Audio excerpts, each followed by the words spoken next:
penanganan sengketa hasil pemilu atau pemilu kada oleh Mahkamah Konstitusi. Hal penting diketahui publik bahwa yang dapat mengajukan permohonan penyelesaian sengketa hasil pemilu adalah partai politik, perseorangan calon anggota DPD, pasangan calon presiden dan wakil presiden, serta pasangan calon kepala daerah yang mempermasalahkan hal yang pada pokok mempengaruhi terpilihnya seseorang calon dalam pemilu atau untuk pemilu presiden dan wakil presiden, serta calon kepala daerah. Objek perselisihannya dapat juga terkait penentuan pasangan calon yang dapat mengikuti putaran kedua. Mengenai tata cara pengajuan permohonan, permohonan diajukan 3 hari kerja setelah Komisi Pemilihan Umum menetapkan hasil perhitungan suara. Hal mana permohonan harus dilengkapi dengan identitas lengkap sebagai pemohon dan bukti sebagai peserta pemilu, serta menguraikan secara jelas mengenai: pertama, kesalahan penghitungan suara yang ditetapkan oleh Komisi Pemilihan Umum. Kedua, petitum untuk membatalkan hasil perhitungan suara dan petitum untuk menetapkan hasil penghitungan suara yang benar. Hal yang pokok, setiap permohonan yang diajukan disertai alat bukti. Sebagai peradilan modern, Mahkamah Konstitusi juga telah melakukan praktik menerima permohonan secara elektronik, electronic filing, dan persidangan jarak jauh, video conference. Cara ini dilakukan untuk mewujudkan peradilan yang modern, cepat, dan sederhana. Tata cara pengajuannya, permohonan dibuat dalam format dokumen elektronik yang disimpan dalam flash disk atau compact disk atau bentuk lainnya untuk tujuan pengarsipan perkara.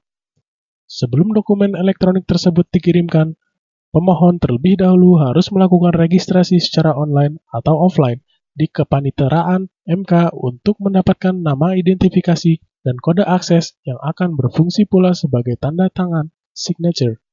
Untuk pemeriksaan jarak jauh video conference, pemohon atau termohon sebelumnya harus mengajukan permohonan kepada Ketua MK melalui Kepaniteraan Mahkamah untuk melakukan pemeriksaan jarak jauh. Untuk selanjutnya, proses sama dengan sidang konvensional, yakni dimulai dengan pemeriksaan, pendahuluan, pemeriksaan persidangan, dan pembuktian. Mahkamah Konstitusi dalam menangani sengketa hasil pemilu atau pemilu kada telah memaknai dan memberikan pandangan hukum dengan memberikan penafsiran yang luas melalui putusan-putusannya.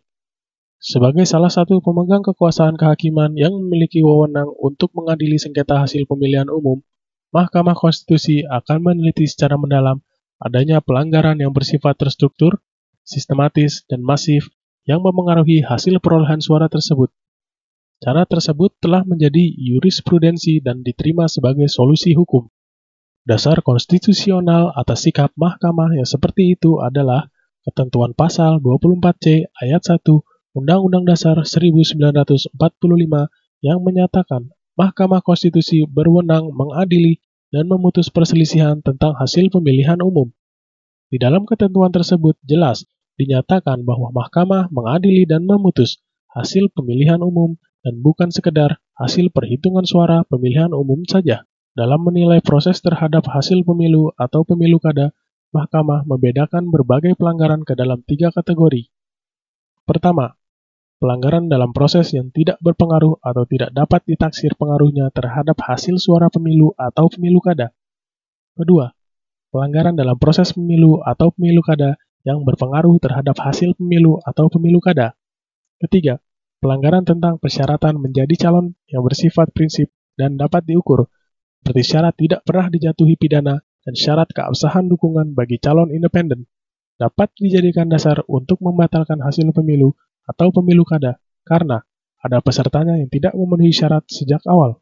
Paradigma Mahkamah Konstitusi dalam menangani sengketa pemilu kada yang tidak semata-mata terpaku pada aspek kuantitatif, melainkan juga pada aspek kualitatif pemilu, yakni proses-proses pemilu yang mempengaruhi kualitas pemilu yang luber dan jurdil, membuat MK akan menilai berbagai dalil permohonan pemilu atau pemilu kada mengenai berbagai pelanggaran pemilu yang seharusnya sudah secara tuntas ditangani oleh institusi-institusi lain sebelum kasus dibawa ke MK. Dalam posisi ini, MK tidak akan menjalankan fungsi peradilan lain dalam memberikan sanksi terhadap berbagai pelanggaran, seperti pelanggaran etika, administratif, maupun pidana. Akan tetapi, pelanggaran-pelanggaran ini akan menjadi ukuran yang dipakai oleh MK untuk membatalkan hasil pemilu kada apabila terbukti adanya pelanggaran yang bersifat terstruktur, sistematis, dan masif. Begitulah pandangan hukum dan bagaimana Mahkamah Konstitusi menjalankan perannya ketika menangani dan menyelesaikan sengketa pemilu atau pemilu kada.